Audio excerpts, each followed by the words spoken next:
ഈ ഷർട്ടൊക്കെ ഊരി ഇങ്ങനെ ഹാങ്ങറിലൊക്കെ ഇങ്ങനെ തൂക്കി ഇട്ടിട്ട് ഇങ്ങനെ നിൽക്കും.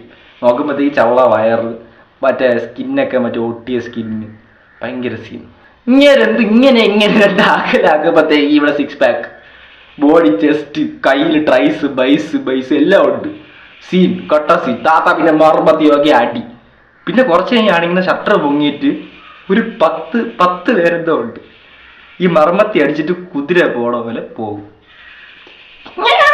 ഈ ഒരു രീതിയിൽ എടാ എന്തോന്ന് പടം, എന്തോ പൊന്നളിയെ എനിക്ക് അറിഞ്ഞുകൂടാത്തോണ്ട് ഞാൻ ചോദിക്കുക. സത്യമായിട്ടും ഒരു പിടുത്തവും കിട്ടിയത് എനിക്ക്. എന്നിട്ട് താത്ത പിന്നെ ഓടും. അപ്പൊ പിന്നെ നാട്ടുകാർ ഓട്ടിക്കും. അവസാനം താത്ത ലോക്ക് ചെയ്യും. എല്ലാ ഏരിയയിൽ നിന്നും കൂടെ കവർ ചെയ്യും. മെട്രോയിൽ കൂടെ കയറി മെട്രോയിൽ നിന്ന് നേരെ പോണ രീതി പോകും. ഓഫീസിൽ നിന്ന് പെട്ടിയും കിടക്കിയെടുത്ത് അടുത്ത മെട്രോ സ്റ്റേഷൻ എല്ലാ സ്റ്റേഷനും കവർ ചെയ്യാൻ പറഞ്ഞാൽ അവിടെ നിന്ന് ഒറ്റ പോക്ക്. ഇങ്ങനെ കുറച്ചൊരു 100 മീറ്റർ 200 മീറ്റർ പോയിട്ട് റിവേഴ്സ് എടുത്ത് തിരിച്ചു വന്നിട്ട് നൈസായിട്ട് കൂളായിട്ട് ഇറങ്ങി പോകും. ഇതൊക്കെ